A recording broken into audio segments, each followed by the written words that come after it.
This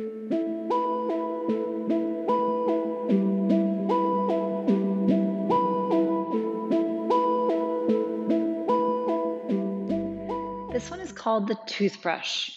Kind of a funny name, kind of a funny move, but kind of a fun challenge. So this is going to go from a pull sit. For this one, a big part of getting this move and making it work is figuring out your distance, which is going to be a little bit different for everyone. You have to figure out how far apart to put your hands so that your body ends up relatively parallel. And that's going to depend on your torso length, your arm length to your torso length ratio. There's definitely some core engagement for sure. And of course, the toothbrush, just like any move, it's going to look a little bit different on everyone. Okay. So your shape might come out looking a little bit different from someone else's.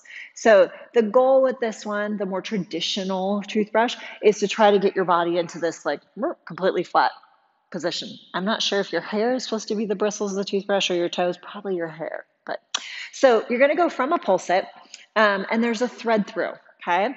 So which hand to put high, which hand to put low. Ideally work this on both sides. You may find that the side you think would be your less favorite side ends up being your more comfortable side. Like for example, I'm more comfortable with my right side grip. That is my stronger grip. But when I pulse it, my reflex is to pulse it and lean to my right, which puts my left hand on top for this move.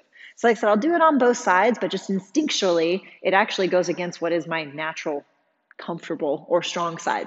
Okay, so play around with that on the sides. So you're going to start from a pull sit and really lean your hips to the side. Okay, this top hand, you're going to lower it down, and the goal is to have it, and it's going to vary person to person, but basically just high enough that when you bend this knee to sneak it through, it will barely fit. Okay, because the higher it is, the more your toothbrush is going to be on an angle. Bottom hand is going to be thumb up.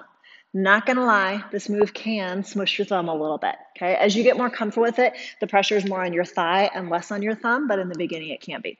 So first move as you're here, really think, turn your hips, like as if you're trying to get them as vertical as you can. So you start to feel the pressure of the pull on this leg, this is a leg, on the bottom of your leg, not on your inner thigh, okay? So I'm really thinking trying to turn my hips towards you versus having them pointing towards the ceiling.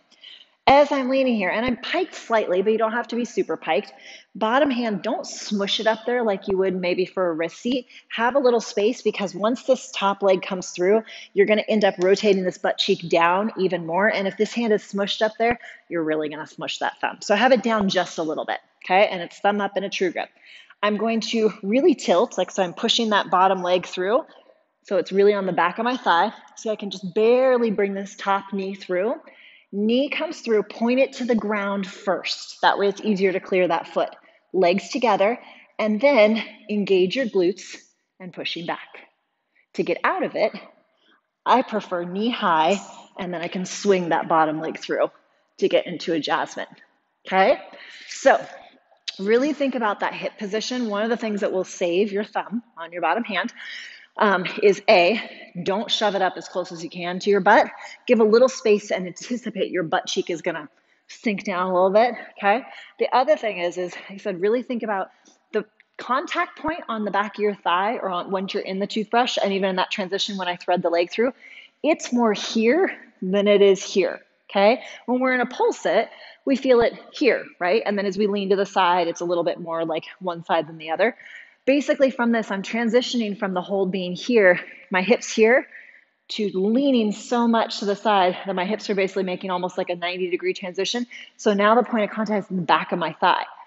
That being said, as you transition, really important that bottom leg, and especially, really think of pushing it back into the pull. So there's a lot of glute engagement when I transition through that's keeping that point of contact. Because remember, if my bottom leg is just like resting on the pole, it's likely to slide down. But if I really think push, like drive my heel back, I end up kind of smushing that top of my thigh, bottom of my butt cheek in and increasing that point of contact. And that way there's less pressure on that bottom hand. The height of your hands, okay? I already said the top hand, you want it just high enough that you can sneak this leg through. That being said, for a lot of people, initially, as you go into it, the lower the hand is when you go to push your hips through, it just feels more vulnerable. I mean, stay nice and low, so if need be, you can just kind of hop out of it and land on your feet. So initially, it might be that you want to start with your hand a little bit higher as you get comfortable with it, and then you start to commit to that hip push to try and hit more a straight line versus a pike, then start working on bringing that hand down a little bit more. Okay, so let's look at that once again of what's happening here. Like I said, you're going to go from a pull sit. Doesn't have to be super high. Lower that hand so it's about chest level, eye level at the highest. Bottom hand not smushed down just a couple inches in a true grip. Really lean. And see, when I open my legs, I'm externally rotating this bottom leg, turning my toes out so I can really push my hamstring, the back of my thigh into the pole. Leaning back, knee comes through, point the knee down so the foot can clear. Both legs go together, and then engage your glutes and really push forward. Knee high, leg comes through into a jasmine to get out. And then you can, of course, take that jasmine up the pole, down the pole, whatever floats your boat, sparks your fancy. Okay? So that is the toothbrush. Like I said, work on it nice and low initially. Watch out for that bottom thumb. Don't do too many on one side so you overdo that thumb and smush it. And like I said, if you do feel you're excessively smushing your thumb, 1, lower that hand just a little bit. B, really focus on that glute engagement, that push back with that bottom leg so that you have a higher contact point with the back of the thigh and less on that bottom hand. Okay?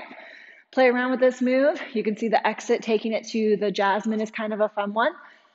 You can drop down from that jasmine to a leg hang, all kinds of things. So if you get comfortable with this toothbrush, try putting it into a combo with some of your other favorite moves.